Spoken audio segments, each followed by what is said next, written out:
बन के बैठे ले जंगलवे में। शिवजी दानी बन के बैठे ले जंगलवे में। कोठाया मारी शिव के मन ही ना भावेला। कोठाया मारी शिव के मन ही ना भावेला।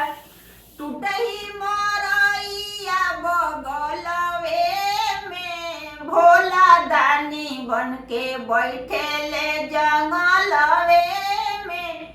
भोला दानी बन के बैठे ले जंगलवे में।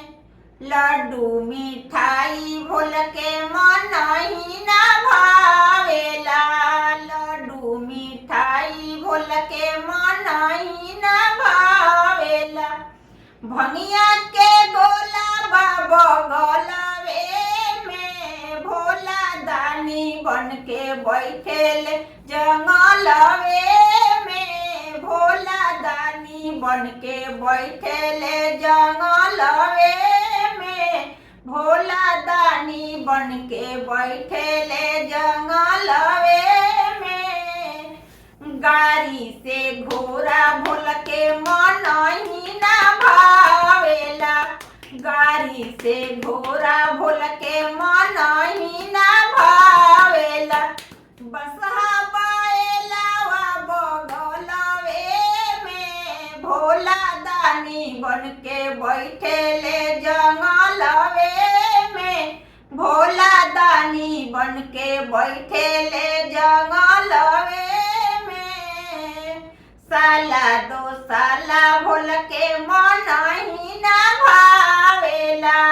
साला दो साला शिव के मन ही ना भावेला। मिर्गा के छाला बगलवे में। भोला दानी बन के बैठे ले जंगलवे में। भोला दानी बन के बैठे ले जंगलवे में। बेला चमेला भोल के मन ही ना भावेला। बेला चमेला भोल के मन ही ना भावेला। बेलवा के पतिया बगलवे में। भोला दानी बन के बैठे ले जंगलवे में।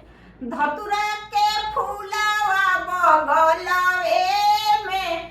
भोला दानी बन के बैठे ले जंगलवे में। भोला दानी बन के बैठे ले जंगलवे